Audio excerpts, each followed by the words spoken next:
Setelah waktu yang sangat panjang, hujan akhirnya mulai mereda. Badai yang ribuan hari sebelumnya mengamuk kini perlahan-lahan melemah. Udara yang dulu dipenuhi suara guntur kini berubah menjadi hembusan angin yang lembut, menyapu permukaan air yang mulai tenang. Cahaya matahari yang sudah lama tertutup awan kegelapan, akhirnya menembus kembali celah-celah langit, membawa secercah harapan bagi setiap jiwa yang masih bertahan di dalam kapal itu. Di atas lautan yang luas tak bertepi, Nabi Nuh memandang dari jendela kapalnya. Beliau melihat permukaan air yang dulu bergolak kini berubah seperti kaca yang diam. Allah telah memberi perintah kepada bumi dan langit, sebagaimana firman-Nya dalam surah Hud ayat 44. Wahai bumi, telanlah airmu. Wahai langit, berhentilah.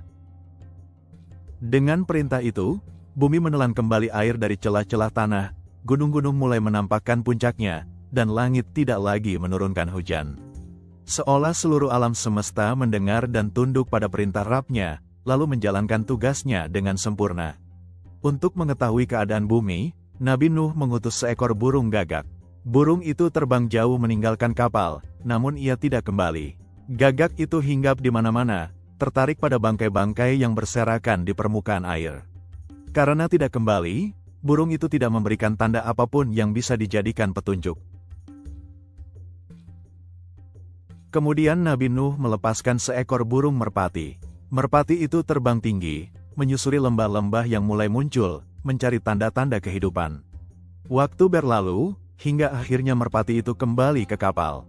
Namun kali ini, ia membawa sesuatu yang sangat berarti di paruhnya, sebuah daun zaitun yang segar. Dalam riwayat Israiliyat disebutkan bahwa daun itu menjadi bukti bahwa daratan telah mulai kering dan bahwa pepohonan telah kembali berdiri. Melihat daun itu, Nabi Nuh tersenyum penuh syukur. Tanda kehidupan sudah kembali. Itulah bukti bahwa bumi tidak lagi diliputi murka Allah, dan bahwa kehidupan baru sedang menunggu mereka.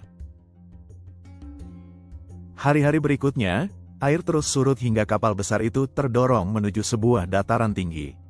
Kapal itu akhirnya berhenti di sebuah tempat yang sangat kokoh, yaitu Bukit Judi. Allah menyebutkan secara jelas dalam firman-Nya, dan kapal itu berlabuh di atas Bukit Judi. Banyak ulama tafsir seperti Qatadah mengatakan bahwa Bukit Judi berada di wilayah Mosul, dekat perbatasan Turki dan Irak. Disitulah bahtera itu berada setelah perjalanan panjang melewati azab yang dahsyat. Kemudian datanglah perintah Allah kepada Nabi Nuh, sebagaimana disebutkan dalam surah Hud ayat 48. Wahai Nuh, turunlah dengan penuh keselamatan dan keberkahan dari kami atas dirimu dan umat yang bersamamu.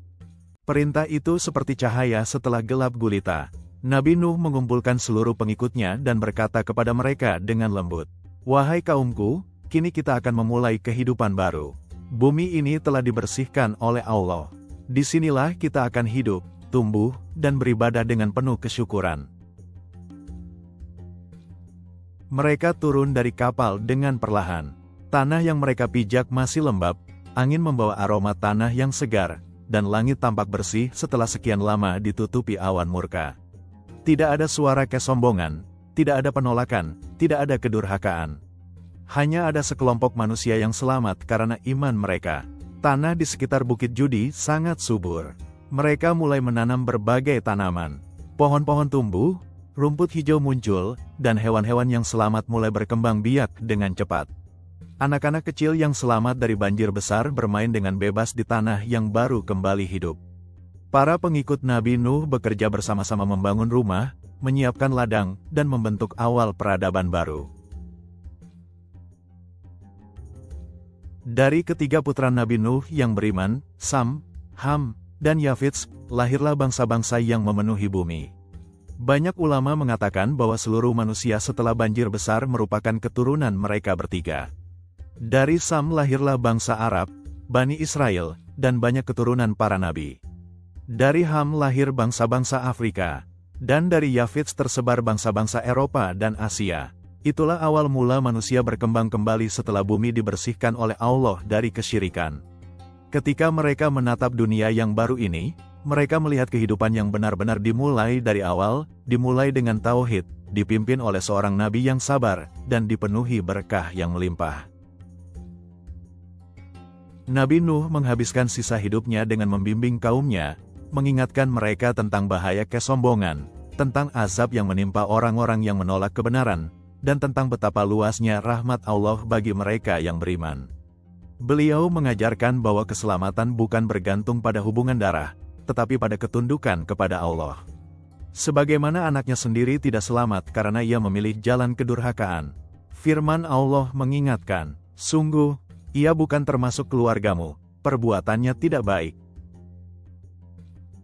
Itu menjadi bukti bahwa iman adalah perlindungan terbaik yang diberikan Allah kepada hambanya. Kapal Nabi Nuh yang tertambat di Bukit Judi menjadi simbol kesabaran, keteguhan, dan kasih sayang Allah kepada hamba-hamba yang beriman. Kapal itu menjadi saksi bisu betapa beratnya ujian seorang nabi yang berdakwah selama 950 tahun namun tetap sabar hingga akhir. Setelah kejadian besar itu, Allah menegaskan bahwa setiap ujian pasti diikuti kemudahan. Dalam surah Al-Insyirah disebutkan, sesungguhnya bersama kesulitan ada kemudahan. Dan kisah Nuh adalah bukti nyata dari ayat ini. Berlabuhnya kapal Nabi Nuh di Bukit Judi adalah bukti rahmat Allah yang luas. Bukti bahwa kehidupan selalu dapat dimulai dari awal. Bukti bahwa setelah badai besar akan datang cahaya. Bumi yang kosong kini kembali dipenuhi kehidupan, manusia kembali berkembang, dan tauhid kembali berdiri dengan kuat. Semoga kisah ini menguatkan iman, menenangkan hati, serta mengingatkan kita bahwa Allah selalu bersama orang-orang yang sabar dan beriman.